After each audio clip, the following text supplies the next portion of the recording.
Ya, halo semuanya. Di awal tahun 2023 ini, saya dapat kesempatan untuk mencoba sebuah kamera yang dipinjamkan oleh Fuji, yaitu Fuji X-T5. Kamera ini sangat keren untuk foto dan video. Dia adalah penerus X-T4, dan kali ini sensornya 40 megapiksel APS-C. Yang menarik dari kamera Fuji ini adalah dia kini memiliki fitur video yang semakin lengkap, dan kita akan melihat apa saja fitur-fiturnya yang akan berhubungan langsung dengan videografi. Jadi ini sudah saya sambungkan dan saya tampilkan di layar, teman-teman bisa lihat. Ini adalah tampilan bila di depan ini saya putar ke switch ke movie ya. Jadi sekarang di kamera X-T5 ada switch dari still ke movie. Dan ini adalah tanda kamera masa kini memang banyak ditujukan sebagai kamera hybrid yang oke buat foto maupun video. Dengan di switch ke movie, maka dia siap untuk dipakai merekam video, bahkan untuk kebutuhan profesional sekalipun. Kita bisa lihat tampilannya seperti ini, dan ya kita tidak asing ya dengan tata letak menu-menu di layar. Misalnya di pojok ada tulisan H264, Full HD 25, kemudian HDMI out memang, kemudian MP4. Di bawah ada settingan exposure dan mode fokus. Di kanan kita bisa lihat ada film simulation Eterna atau yang saya pakai saat ini ya untuk contoh saja. Di sebelah kiri ada audio level. Nah, yang kita mesti tahu sebenarnya adalah pertama, tombol cepat yaitu Q itu juga bisa dipakai ya untuk mengatur banyak setting penting. Misalnya shutter speed kita bisa pilih dari sini. Kemudian pilihan resolusi di sini dengan cepat kita bisa pilih, misalnya mau 6K atau Full HD, 4K, tentunya ada semua. Kemudian ini ada pengaturan white balance, kemudian FPS, ISO, dan diafragma. Jadi walaupun di lensa ini ada putar-putaran aperture, tapi karena merekam video kita khawatir ada bunyi klik, maka kita bisa atur juga diafragmanya dari sana. Oke, itu tentang Q. Tapi ya sebetulnya fitur video yang lebih lengkap kita bisa temui melalui menu. Jadi kita langsung aja coba lihat-lihat apa saja isi menunya nih di Fuji ini ya. Oke, ini adalah pengaturan menu Fuji. Kita bisa lihat bahwa di sisi yang sebelah kiri, bagian atas itu ada gambar video tuh. Dan sekarang ini ada di halaman 3. Kalau kita gulung ke bawah, ini image quality yang biasanya kita lebih banyak akses di saat setting foto ya. Kemudian ada autofocus, ada pengaturan audio, time code, setting-setting wireless, dan lain-lain. Kita mau mulai dari yang atas dulu aja ya. Kita akan gulung ke atas dulu ke halaman 1 nih. Nah, di halaman 1 di sini mulai dengan movie mode. Movie mode ini kita bisa pilih resolusinya ya dari 4K, 6K, Full HD, dan kemudian di kanan ini kita bisa pilih FPS, mau 25, mau 30, mau 50, ini bisa kita pilih. Dan FPS ini tergantung resolusi juga ya. Kalau misalnya tidak ada pilihan yang 50, berarti dia mungkin hanya ada di 25. Oke, kemudian high speed recording, ini untuk yang kebutuhan slow motion ya, kita bisa lihat. Misalnya 4 kali slow motion berarti dia akan rekam Full HD di 120p. Kalau nggak ada keinginan untuk merekam video langsung jadi slow motion, ya ini tentunya dipilihnya off. Kemudian self timer, ya ini untuk mendelay sebelum kita tekan tombol movie recordnya.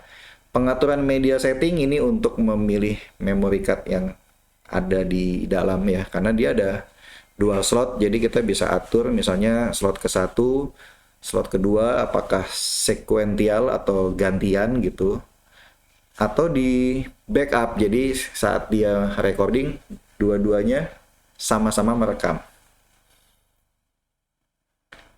atau tidak ke memory card tapi ke HDMI aja misalnya. Itu semuanya bisa di set kayak gitu ya. Oke, kemudian kita lihat apa lagi, HDMI output setting. Ini saat ini saya sedang sambungkan lewat HDMI out. Jadi yang saya pilih di sini HDMI output info display-nya on, supaya kalian bisa lihat juga tulisan-tulisan yang seperti saya lihat ya. Kemudian kalau misalnya nggak mau ada simbol atau tulisan apapun di HDMI outnya tentunya dipilihnya off. Misalnya mau direkam ke external recorder dan nggak mau dong ada tulisan apa-apa di sana ya kan. Kemudian ini crop, ini saya lagi aktifin crop ya 1,25, tapi umumnya sih tidak di on ya, umumnya kita bisa set off aja, artinya vokal lensa yang wide ya tetap dia akan recording secara wide.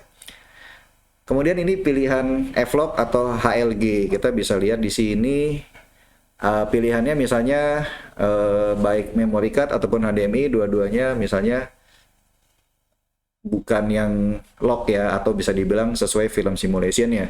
Atau kita bisa pilih misalnya yang poin 2 F-Log, F-Log 2 atau HLG. Kemudian fotometri ini kalau deteksi wajah diaktifkan dia tidak bisa diakses. Flickerless ya, ini pengaturan anti flicker aja. Ini stabilisernya karena XT5 ada stabilizer, bisa diaktifkan, tapi ini karena saya taruh di atas mini tripod jadi tidak usah di on. Kemudian IS mode boost ini kalau mau semakin stabil misalnya waktu tracking subjek atau panning ini boleh di on. Pengaturan zebra untuk mengatur garis-garis yang menandakan bagian yang over bisa diatur di sini.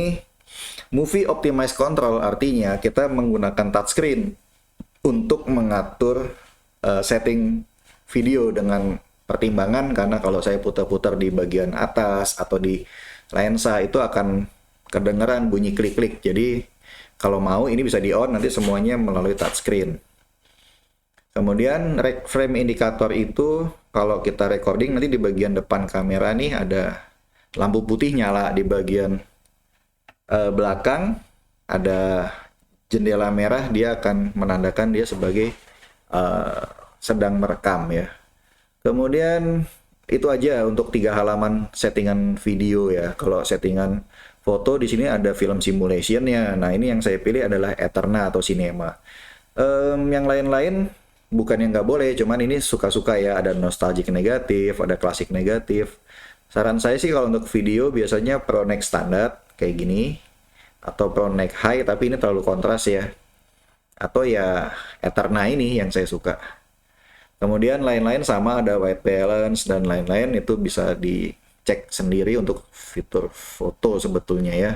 Autofocus juga sama, di sini ada macam-macam pengaturan autofocus. Kalau ada simbolnya video sebetulnya itu berlaku juga untuk video, misalnya bagaimana mode fokusnya, kemudian custom setting AFC-nya, bagaimana trackingnya, bagaimana misalnya sensitivity atau AF speed-nya, mau cepat gantinya atau transisinya lama kayak gitu. Kemudian lain-lain subject to detect, kalau mau dia bisa detect animal, di sini ada animal, burung, mobil, motor, pesawat dan kereta. Kalau nggak ada ya di off aja, di off dia akan deteksi manusia ya.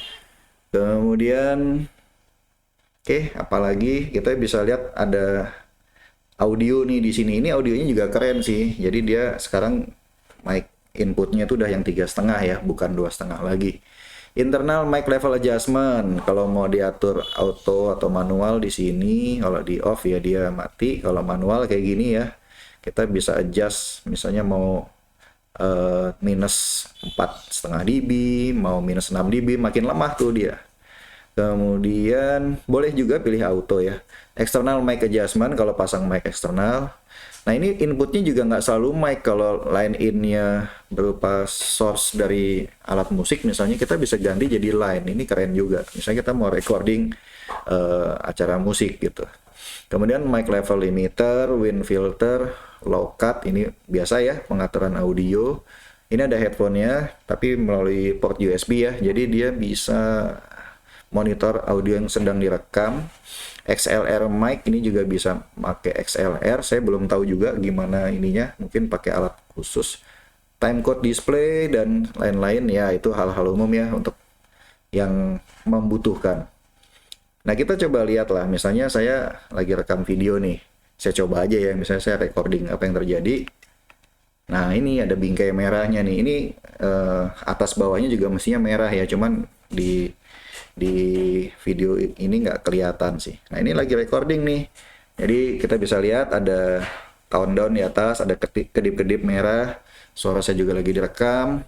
Kemudian dia juga di sini bisa AF trackingnya juga bagus tuh ya, bisa begitu, bisa begini. Ya tentunya soal autofocus nggak usah diragukan ya, apalagi ini lensanya juga udah yang modern. Saya pasang 18 mm XF f1,4, jadi ini lensa bagus juga. Tapi ini kalau saya putar F-nya gimana nih? Nah dari sini dia, kendalian dari sini. Atau kalau saya mau set tombol ini, nah bisa nih, misalnya saya mau ganti shutter speed, saya sentuh gini, kemudian saya bikin jadi 100 misal. Nah ini namanya, yang set ini adalah movie optimize control. Misalnya F-nya, bukan, bentar ya, ini saya geser ke F tuh. F-nya mau berapa? Mau 2,8 atau mau F8, ini bisa kita atur. Nah kalau 1,4 ini yang paling besar ya bukaannya. Apalagi misalnya exposure compensation, bisa saya bikin lebih terang, bisa saya bikin lebih gelap. Padahal ini pakai mode manual, cuman ISO-nya memang auto. Gitu ya. Jadi ini enaknya bisa buat milih-milih setting nih, ISO-nya auto, mic level, headphone dan lain-lain di sini bisa kita atur. Dan ini juga bisa dimatikan kalau mau. Oh ya, recordingnya udah dulu lah ya. Stop dulu nih. Dah, storing dia. Kalau mau lihat hasilnya ya kira-kira kayak gini. Saya pencet tombol playback, tunggu sebentar. Nah ini hasilnya nih, kalau saya mau pencet joystick, saya bisa ngatur playbacknya mau sekeras apa di speakernya kamera. Oke, terus saya pencet atas, nanti akan muncul histogram, akan muncul data teknis, kayak oh tadi video ini diambil 1/50, f2,8, ISO 800, dan lain-lain tuh kelihatan di situ. Ini lensanya ya 18 mm f4, kemudian ya ini videonya kalau mau di play kayak gini.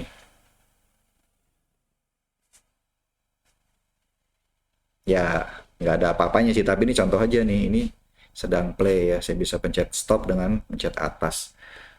Jadi kayak gitu pengaturan video untuk di kamera Fuji X-T5. Yang pasti sih kemampuan video di X-T5 ini udah memenuhi tuntutan profesional ya. Misal mau grading ada F-Log, F-Log 2, mau HDR dia ada HLG.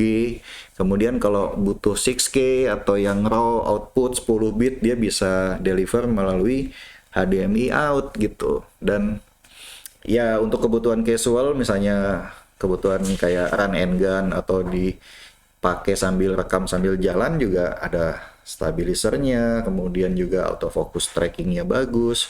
Dia punya dual memory card, bisa kalau penuh bisa bergantian atau bisa backup. Kendali manual lengkap, ada mic input dan tentunya headphone out ya, itu yang penting. Dan di sini juga saya sedang memasangkan dengan sebuah mini tripod juga nih, yang ada tombol record, ada tombol foto, dia terhubung melalui Bluetooth. Ini juga keren ya, dia cuma pakai satu baterai kecil aja, dan ini kompatibel sepenuhnya sama Fuji X-T5 dan Fuji yang lain, nanti menyusul melalui firmware update gitu. Oke, mungkin itu aja dulu pengenalan dan bahasan dan ngutak-ngatik kamera keren yang baru saja datang ini dalam fitur videonya. Mudah-mudahan biar teman-teman yang nonton video ini jadi ngerti oh potensi dan pengaturan video di X-T5 tuh seperti apa aja sih. Jadi segitu dulu, terima kasih sudah menyimak, mudah-mudahan bermanfaat. Sampai ketemu di video-video saya yang lainnya ya.